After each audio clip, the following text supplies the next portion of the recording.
Hello दोस्तों, आज हम प्रस्तावना से संबंधित प्रश्न लेकर आए हैं। उस पर चर्चा करेंगे कि प्रस्तावना के प्रश्न एग्जाम में कैसे पूछे जाते हैं। तो ये देखिए, पहला प्रश्न है,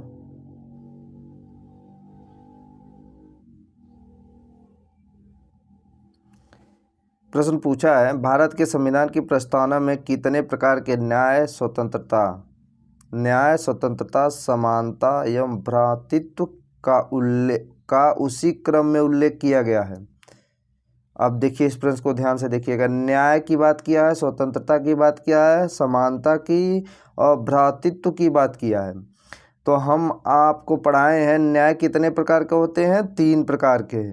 स्वतंत्रता कितने प्रकार के पढ़ाए हैं, 5 प्रकार के। समानता कितने, 2 प्रकार के। और भ्रातृत्व 1 प्रकार का। अब देखिए इसमें मैच क्या कर, न्याय की बात के पहले क्या क्रम में पूछा है ना, तो क्रम में पूछा है तो पहले न्याय क्या है, 3 प्रकार की न्याय। तो किसमें 3 पर देखो, ये आंसर हुआ पहला ही, तो आंसर ए हुआ।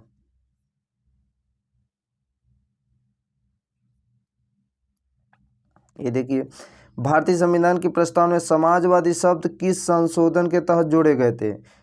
आप समाजवादी शब्द की बात कर रहा है, किस संशोधन में जोड़े गए थे। तो आपको हम बताए हैं कि जब संविधान में संशोधन पहली बार हुआ, कब हुआ, तो 1976 में हुआ था। 1976 में संविधान में पहला संशोधन हुआ था।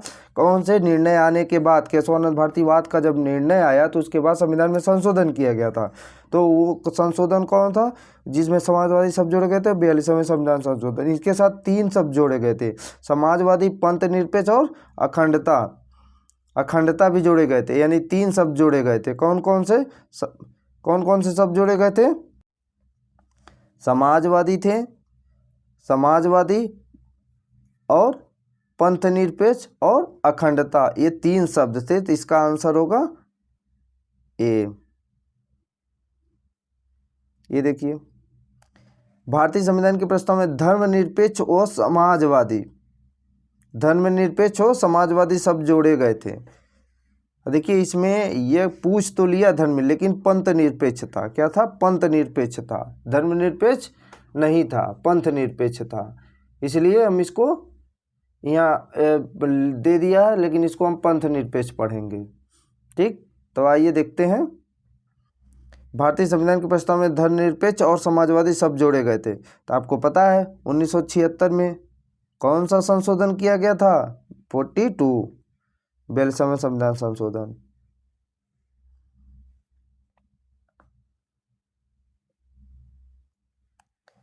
निम्नलिखित शब्दों में से कौन से शब्द 42वें संविधान संशोधन द्वारा प्रस्तावना में जोड़े गए थे। अब देखिए, यहाँ कौन से शब्द पूछा है, वो पीछे क्या पूछा था, कौन से संशोधन में। यहाँ देखिए, 42वें संविधान संशोधन में आपको मैं पढ़ाया हूँ क्या, 3 शब्द जोड़े गए थे। क्या क्या, समाजवाद, पंथ निरपेक्ष और अखंडता क्या जोड़ा गए थे, अखंडता जोड़ा गया था। देखिए, तो इसमें क्या दिया है, समाजवाद दिया, पंथ निरपेक्ष दिया। ग्राम स्वराज तो जोड़ा नहीं गया था, संपूर्ण प्रभुत्व भी नहीं जोड़ा गया था। तो इसलिए अब हम आंसर क्या कह सकते हैं कि आंसर होगा बी। क्या आंसर होगा, बी आंसर होगा। तो आप लोग ध्यान से देख लीजिए। ये देखिए,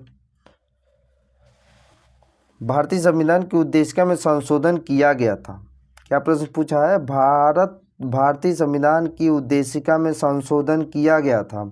आपको पता है कब किया गया था, 42वें संविधान संशोधन द्वारा किया गया था। ये सब मैं पढ़ा रखा हूँ, इसीलिए अच्छे से पढ़ाया था कि आप प्रश्न को देखते ही आंसर टिक कर दें।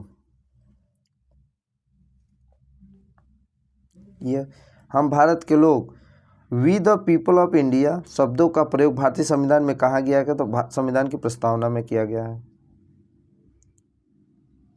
ये देखिए, निम्नलिखित में से कौन भारतीय संविधान की प्रस्तावना में उल्लिखित नहीं है।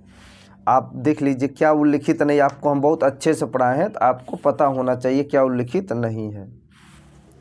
तो देखिए, अब देख लिए, हम एक देख लेते हैं उल्लिखित क्या है। तो इसमें मेंशन क्या है, सामाजिक न्याय, राजनीतिक न्याय, आर्थिक न्याय, और धार्मिक न्याय की बात कहीं किया गया नहीं किया गया, तो इसलिए आंसर क्या होगा, आंसर हो जाएगा आपका धार्मिक न्याय।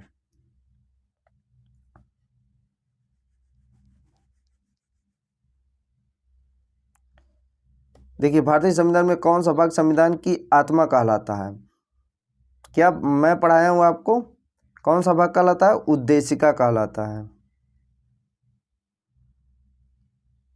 अब वही प्रश्न आ गया, संविधान को एक पवित्र दस्तावेज किसने कहा है सॉरी,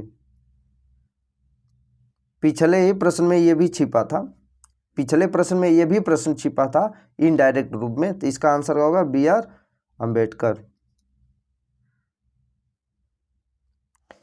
निम्नलिखित शब्दों में से किसमें सर्वोच्च न्यायालय ने प्रस्तावना को भारतीय संविधान की मौलिक संरचना का भाग स्वीकार किया। अब देखिए 1976 में केस आया था, कौन सा था, सॉरी 1973 में आया था, कब आया था, 1973 में आया था, केशवानंद वाद आया था, कब आया था, 1973 में आया था। अब इस वाद में हुआ क्या था, बहुत महत्वपूर्ण वाद था यह, इसमें क्या हुआ था, इसी में क्या किया गया था, उद्देशिकाओं को संविधान का भाग मान लिया गया था और कहा गया था इसकी मूल संरचना में छेड़छाड़ नहीं होनी चाहिए। ठीक, संविधान संशोधन कर सकते हैं लेकिन उसकी मूल आत्मा में कोई परिवर्तन नहीं हो। तो आंसर क्या होगा, केशवानंद भारतीवाद।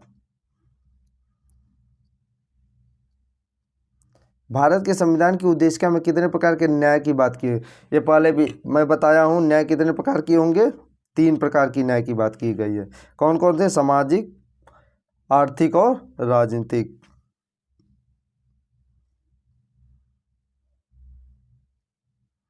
यहाँ देखिए भारत के संविधान की उद्देशिका क्या है, तो संविधान का भाग है किंतु कोई विधिक प्रभाव नहीं रखती है, तो ये नहीं होगा। संविधान का भाग नहीं और कोई विधिक प्रभाव नहीं रखती है, ये भी नहीं होगा। संविधान का भाग है और वैसा ही विधिक प्रभाव रखती है जैसा उसका कोई अन्य न्याय, ये भी नहीं होगा। तो आंसर बच गया क्या, संविधान का भाग है किंतु अन्य भागों से स्वतंत्र होकर उसका कोई विधिक प्रभाव नहीं है, आंसर यह होगा। देखिए यह यहीं तक था, और भी हम प्रश्न लेकर आएंगे अगले वीडियो में, और ऐसे वीडियो और पाने के लिए चैनल को लाइक और सब्सक्राइब करें और अपने दोस्तों तक शेयर करें। मैं और अच्छा मटेरियल लेके आऊँगा एग्ज़ाम से रिलेटेड। तो धन्यवाद।